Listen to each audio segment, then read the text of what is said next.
Michael Dorf announces the 21st annual Music of Tribute Concert, this year celebrating the timeless catalog of Billy Joel, taking place at the legendary Carnegie Hall on March 12th. The event continues Michael Dorf's beloved tradition of honoring iconic artists through a night of remarkable performances while raising funds for music education. And joining us today on WBGO to talk about the Music of series, music education, and City Winery's launch of two new restaurants is indeed the producer and founder of not only the Knitting Factory, but City Winery. Michael Dorf. Michael, great to see you. Nice to see you. This year marks a historic first for the Music Of series, with the general admission and VIP tickets completely sold out before a single performer was announced, certainly demonstrating the enduring cultural relevance of Billy Joel's music and the trust that fans have in you when it comes to this series, delivering exceptional nights in support of a great cause. But there is good news. The only remaining opportunity to be a part of the celebration is through an exclusive live rehearsal show the day before, March 11th, at City Winery, featuring select performers previewing their songs in an intimate setting. A very limited number of tickets to the rehearsal are available now at musicof.org. Congratulations on the series to this point. As you can see from my hat, Billy Joel, one of my favorite artists of all time. Obviously, chart-topping hits that he has had, but tell us a little bit more about this series that continues to honor the greats. Well, the series started, as you noted, 21 years ago with the music of Joni Mitchell, and it's covered singer-songwriters the whole time. It's been one of the funnest, most rewarding uh, gigs I've ever worked on. In that I'm a kid in a candy store. I get to go through my favorite artists and then ask permission to honor them at Carnegie. Only a few have said no to me. Dolly Parton and Stevie Wonder just didn't want to be honored, but pretty much people say yes. And then I get to go pick my favorite 20 artists to do in honor of that favorite artist. So it's just a lot of fun. I'm making a little it sounds simpler than perhaps it is. For every artist that we get to get on the show, it requires 30, 40, 50 outreaches because people are touring and are in the studio, or maybe they didn't feel the same connection that I thought maybe they had with the honoree, et cetera. There's all kinds of reasons, but usually it works out. This year, as it's grown and grown, every year we try and release the VIP tickets a little bit in advance, and they sometimes will do pretty well just based on the momentum of the series. People know it's a great show. We've had people who've come to almost every year at Carnegie, and they know it's a great gig. So they trust it, and they're basically, buying on the brand. This year, there was so much buzz around Billy. In fact, for me, when I saw the documentary about him, on television, that's when I got inspired to reach out to his team, who immediately loved the idea because he has a real passion as well for our whole charity component of this, which is giving money to music education, primarily around underserved communities. And he was all over that. And so they immediately said yes, and it was a perfect connection. It's worked out great, and yeah, this rehearsal show, we're doing a little more than usual. The rehearsal shows have always been really fun. Frankly, since opening City Winery, now the I used to have to rent rehearsal studios, and then we'd never have a live rehearsal, which is always the best rehearsal in front of an audience. And since opening City Winery, I've been able to rent myself out and use the place all day, and we feed everybody, and we really do everything we can around hospitality to encourage the performing artists the next night to come in and give us another day of their time because they're really donating their time. The honorarium we give is, in the words of my grandfather Bupkis, it's not a lot of money. It covers some parking and some gas if they live close.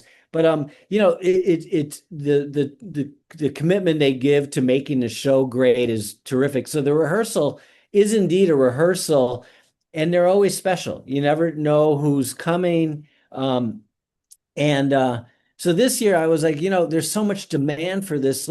Let's add an extra challenge on the rehearsal for us. We know it'll sell out if we just sold tickets, but let's require a reservation to one of our new restaurants we've opened because that is a hard business. Putting on a show at Carnegie and selling out, it's a piece of cake.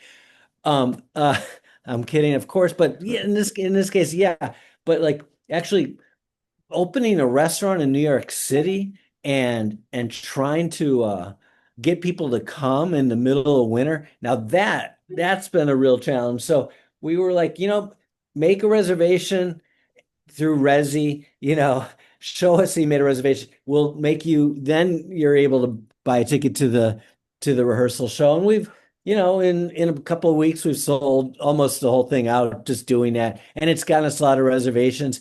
And it's not like we're forcing people to go eat at I can't swear, but not a very good restaurant. Um, our food is great. I found two extraordinary chefs. We've built these two beautiful spaces right here on the pier at Pier 57. And so why not? Let's leverage something that's got some real attention and see what we can do to turn people on to some new culinary experiences. And before we talk about those experiences and those restaurants, let's talk a little bit about some of the artists that you've put together for this touring band as the evening's house band, and some of the people involved with the actual event. So those who do get to go to the rehearsal, who are some of the people that they will see? Well, we know. So I can't commit to any of the sort of guest performers at the rehearsal. The thing I can say for sure is that Billy Joel's house band, his normal band, is our house band. So, we're really, blessed to have people who probably uh, didn't really need to know and rehearse, right? There's no question that David Rosenthal and Mark Riviera and Crystal Tiafaro and Tommy Barnes, Andy Chichon, Chuck Burgi, Carl Fisher, and Mike Dilguidance, I'm pronouncing his last name wrong, Dilguidus. These guys know the material inside and out. So they need to rehearsal less. But the performers by the night before will have all 20 booked. Right now we have about 12 confirmed. Mary Chapin Carpenter, Gavin DeGraw, Alexa Rachel, his daughter, Betty Levette. Betty's one of my close dear friends. She's probably done now 10 different Carnegie tributes with us. She always steals the show. Betty's amazing. She always steals the show, no matter who's on. Like Springsteen can come and play, and we can get Michael Stipe. Betty steals the show. She does something that is one of the beauties of this whole performance, which is, you know these songs so well, and you know it in the voice of the honoree, right? But to hear it interpreted in a new voice with slightly different intonation, maybe it's recomposed a little bit, but it doesn't have to be. But the interpretation of the lyrics and where there is emphasis on certain words different than the way the singer did it sometimes offers a new sort of interpretation or a new perspective on the song. And it's always amazing to hear that. And Betty has done that so well. Anyway, so I didn't mean to overhype my friend Betty, but she really pulls it out every time. Pat Moynihan, Matt Nathanson, Joy Oldonkin, Mark Robierge from Orr, great. Rob Thomas, Matchbox 20, the guy who sang with Santana, Tanya Tucker, Rufus Wainwright, someone who we work with a ton at, what a great thing to have a real singer-songwriter who uses piano as their principal instrument. Also someone classically trained like Billy, the Warren Treaty, so again, I don't know who's gonna be at the rehearsal show, but these guys are confirmed for the for Carnegie the next night. Yeah, it'll be a spectacular night. First of all, saw Billy Joel a couple of years ago, along with my lady Rose. We had front row seats. Somehow we worked that out, that it just happened to be they were available that night, and it was amazing. I could see the steam coming from his cup on his piano. That's how close we were. A magical night. But at the City Winery, I have been to so many great concerts. Most recently, we saw Colin Hay there, and Colin's one of my favorite artists, and he was spectacular there. So it's a great venue, first of all, to see a performance, and you really get up close and personal at the City Winery. Let's go back to your beginnings. Let's go back to the Knitting Factory, and how that all started for you and why it started for you. Well, I'm gonna connect it to WBGO a little bit, going back 40 years. I mean, I'm getting old. Like I'm getting old. It's mind-boggling to me. I came to New York when I was 23 and wanted to, have that kind of Jack Kerouac jazz club, you know, singer-songwriter listening room, poetry and, lots of herb and, like that. I wanted that was the romantic vision I had coming from Wisconsin and wanting to be, in the music space. I was running a small record label of some Wisconsin musicians and managing the band, and basically found, this dilapidated space on Houston Street and opened up, the knit, really not really knowing, and in terms of like trying to get an audience to come there in the beginning, it's hard, so one of the things I did being a jazz fan is this one photographer, his name was Raymond Ross, who had taken a lot of great photography at the Five Spot and the Vanguard and some of the early, like late 60s, 70s loft scene in New York. Lived above the Knitting Factory. And I convinced him to be able to do a photography show the first opening month on the walls of the knit. And so I got all these photographs of Sonny Stitt and Thelonious Monk and Miles Davis and Ella Fitzgerald and, like, the greats of jazz, black and white photos. And I then made posters and started putting them around the East Village, going Miles Davis at the Knitting Factory, and just it was pre-website. All I had was our phone number, which at the time was 219. Let me see if I remember it, 219 something 0555. And like at 219 0555 212. And that was it. Like no website, just like call. And I was, how do you get people to come? So it was like, come see Thelonious Monk. And like some people would call and go like, I thought Monk, was dead. I thought Charles, and I'm like, well, he is. And they're like, so why are you saying he's coming? And I'm like, well, he's on our wall. We're doing a show. And they're like, what is the Knitting Factory? And I'm like, it's a new music venue in New York. So out of the 50 calls I'd get a day on that campaign, 10 people were really pissed at me. And 40 people were like, this is weird, kind of clever, kind of fun. I'm going to go check it out. So, this is what you got to do to, I guess, get some attention, pre-internet, without advertising much on WBGO, which I couldn't afford when I opened the Knitting Factory. Music, jazz is one of your things, but also, you want to create a great experience for people. So Yeah, why did you say?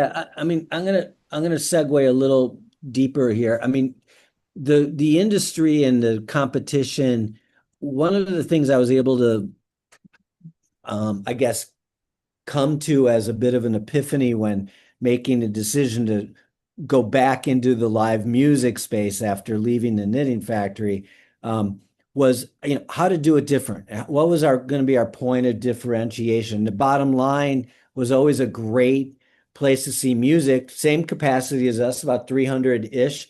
But it didn't, its food wasn't very good. And looking at what people wanted, these days, how do we compete for the eyeballs? And upgrading the focus on the higher margin side of the business, which is hospitality.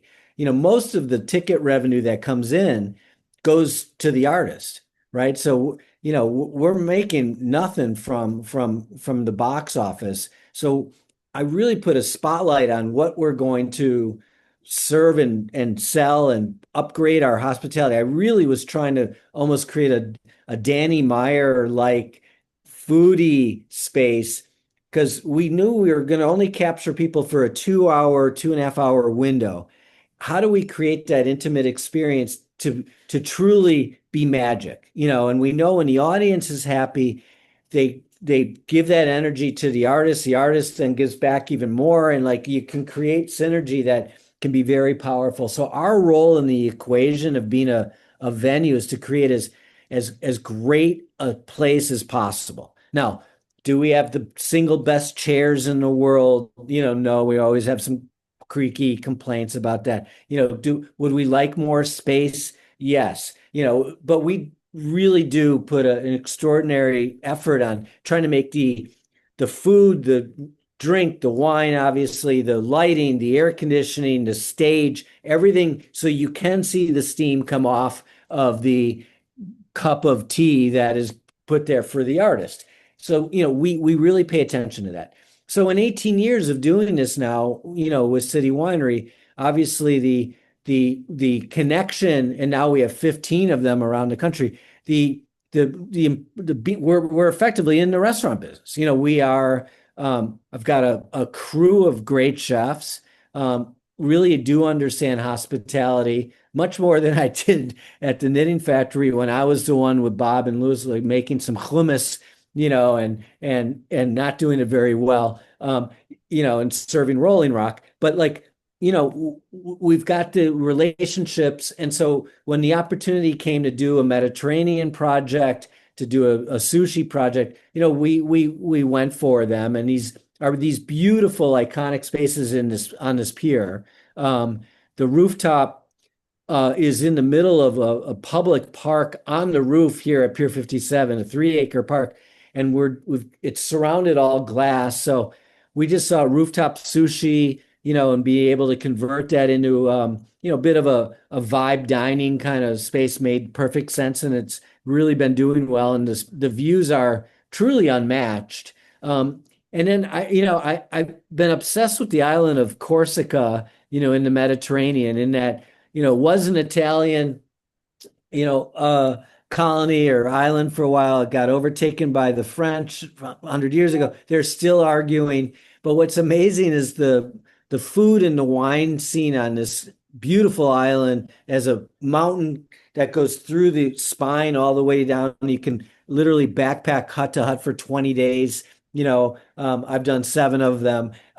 It's an amazing island, and so I was like, let's focus on a Mediterranean restaurant. Let's call it Corsica. So, oh, of Corsica, and so having fun, with it. We found an amazing chef. It's definitely the finest of dining I've ever, tried to do, and we got very lucky with a extremely talented chef. And then now you have also you talked about it, but you have the sushi, the Japanese themed restaurant Miru. Yeah. Great chef there as well. It's again vibe dining, so it's not your normal sushi. It's more Nobu like, or inspired, kind of fish dishes. Although we have some great Kobe beef, but it's a great restaurant, good vibe, really good food, great vibe, great views. What's great to hear you say that, through the years you've learned about business, you've learned about the city, you've learned about how to create an experience for people. But the bottom line for much of your work has been to give back. And these sold out shows that have been going on now for years not only celebrated these great musical artists, but the net proceeds go into a diverse group of nonprofit organizations dedicated to music education. Do you want to talk about some of them and why you want to give back to these programs? Yeah, I mean, let's be clear. My entire MO is not being a great philanthropist. That's very nice to say. I'm a selfish, I can't swear, dude on some level. I am trying hard to run a independent live music business, and that's not an easy thing in this world. It hasn't been since I started. Um, uh, I, but I do believe in Tikkun Olam, which is Hebrew for repair the world. One of the big challenges out there, there's always some disaster or some problem, um, health related, weather related, impacting, people, whether it's hurricanes or tsunamis or or flooding or fires, there, medical issues. There's always problems. And the first things that get cut from budgets, in particular in education and public education, are the arts. And they're always the first thing to get cut. And so the series started 21 years ago, focusing on music education, and was giving stuff like to Mr. Holland's Opus and Little Kids Rock, the Jazz Foundation of America. I've now added stuff like the Jazz House Kids, which is a Jersey, thing. Christian McBride and Melissa are very involved. There's now about 15 organizations that are all education focused, and we've been very consistent. So the Billy Joel shows happen to do really well, but we're about $2.3 million now over the years that we're giving to these organizations. And even though different artists might have their pet own projects, in this case, it's been with Billy Joel, very nice because the alignment is this happens to fit really well. But everybody has their projects. We have stayed consistent, and the series is always about music education. And it's my opportunity once a year to come off as a big philanthropist, but the reality is it's so selfish because I'm having so much fun booking this. I would pay a lot of money to do this work because it really is, a lot of fun. And I'm, humbled that it's, being able to do really well and giving back. And those who follow Billy Joel know that he's had his share of health issues recently, but made an appearance not that long ago at an event. So people were great to see that he actually and was singing at a kind of a private venue as well. Seeing him, as I mentioned, at Madison Square Garden front row is an experience that won't be matched. But if you check out this event at the City Winery, you're going to be hearing the music of Billy Joel, and then you're going to be experiencing the great food at these new restaurants. So it's really a win-win for everybody because music education is the total winner when it comes to this. If you could go back in time, Michael Dorf, and you could select one artist for Mm. a one night only at the City Winery, somebody who is no longer on this planet, who would it be and why? Wow.